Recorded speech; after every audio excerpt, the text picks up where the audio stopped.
곽정군의 진술은 상당히 오염되어 있습니다. 첫 번째는 김명주 의원에 의해서 오염이 됐는데 김명주 의원은 한미연합사 부사령관을 할 때 곽정군은 그 밑에서 작전차장을 했습니다. 아주 특별한 참모이고 둘 사이의 관계는 매우 친밀하였습니다.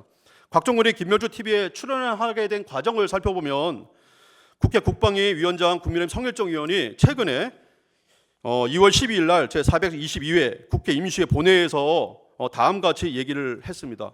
707 김현태 단장과 면담을 했는데 12월 5일 날 김병주가 곽정군에게 전화를 해서 6일에 항의 방문 형식으로 갈 테니 자연스럽게 이병소로 나와라 이야기를 하고 질문도 미리 불러주며 답변을 준비시키고 12월 6일 날 유튜브에 곽정군을 출연시켜서 원하는 답변들을 유도하였다는 겁니다.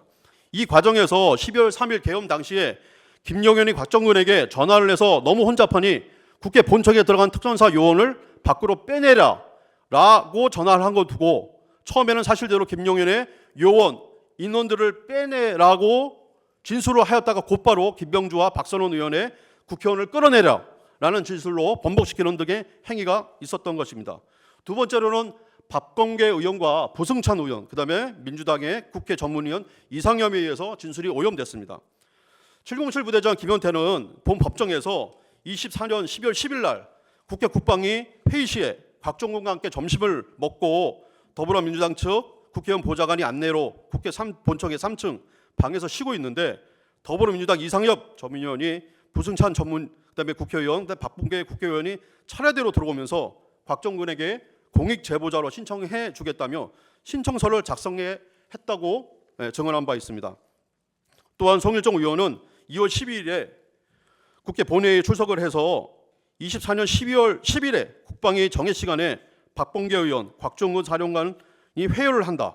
이상엽 전문위원이 만나고 회유를 한 후에 부승찬 의원, 박범계 의원이 와서 곽정군 사령관을 1시간 30여 분 동안 회유를 하였다고 합니다.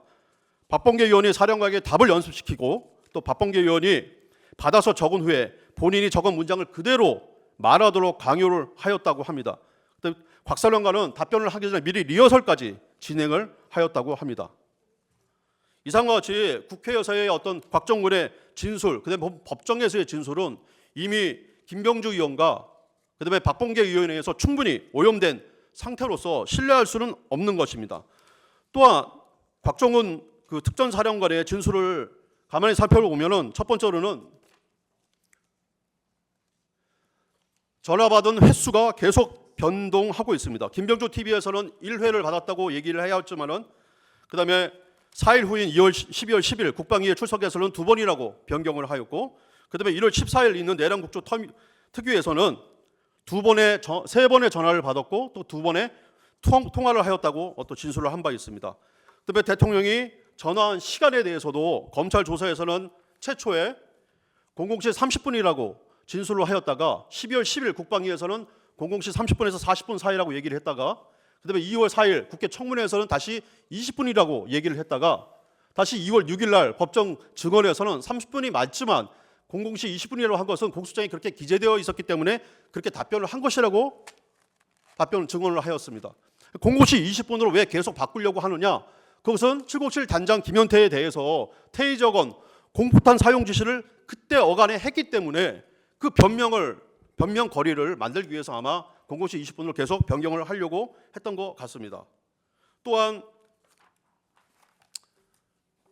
공소장 기재에 도끼로 문을 부수고 살아도 라는 기재 역시 곽정군은 일관되게 부인을 했고 또 707 단장도 마찬가지로 그런 얘기는 들은 적이 없다고 부인을 했습니다. 그럼에도 불구하고 공소장에 계속 기재가 되어 있는데 이 도끼로 부수고 살아라는 말은 12월 10일 날 국방위에서 박범계 의원이 처음 사용한 말입니다. 그다음에 12월 9일에 검찰 조사 시에 곽정군이 대통령으로부터 지시받은 내용을 어떤 내용을 지시받았는지에 대해서 진술한 바가 있는데 그 내용에 의하면 아직 국회 내에 의결 종족수가 안 채워진 것 같다. 국회 안으로 빨리 들어가서 의사당 안에 있는 사람들을 빨리 데리고 나와라가 정확한 워딩이었습니다. 그 다음 24년 12월 9일에 검찰에 제출한 자수서에 의하면은 아직 의결 정족수가 채워진 것 같지 않으니 안 채워진 것 같으니 국회 문을 열고 들어가 의사당내 의원들을 밖으로 이탈시킬 것이라고 또 자수서에는 기재를 했습니다. 그러니까 사람들이 다시 의원으로 바뀐 것입니다.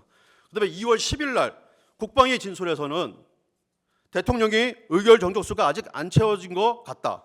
빨리 문을 부수고 들어가서 안에 있는 사람들을 끄집어내라 라고 법정에서 증언을 하였습니다. 그다음에 본 법정에서도 재판관님의 질문에 인원을 끄집어내라는 말이 맞고 의원이란 말은 한 적이 없다. 이렇게 진술한 바 있습니다. 이런 내용들을 살펴보면 처음에 자수서에서는 의원이라고 했다가 그다음에 검찰 12월 같은 날 12월 진술에서는 사람들이라고 진술을 했다가 다시 국방위와 법정에서는 인원이라고 진술을 했습니다. 그다음에 국회에 들어가서라고 하던 맨 처음에 12월 9일 날 진술도 국방위에서는 문을 부수고라는 말이 추가됐습니다. 그다음에 검찰 진술에서는 데리고 나와라는 진술도 국방위나 법정에 와서는 끄집어내라로 바뀌었습니다.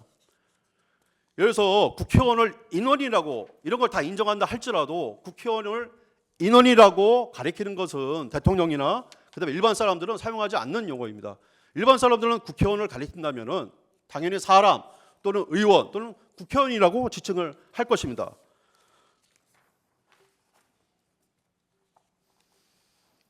또한 각종군은 대통령의 지시를 받고서 태의적 및 공폭탄을 사용해야 되나 또 내부 전기라도 끊어야 되나 이런 내용을 707 부대장 김현태와 상의했다고 마찬가지로 진술을 하였고 본 법정에서도 마찬가지로 증언을 하였습니다.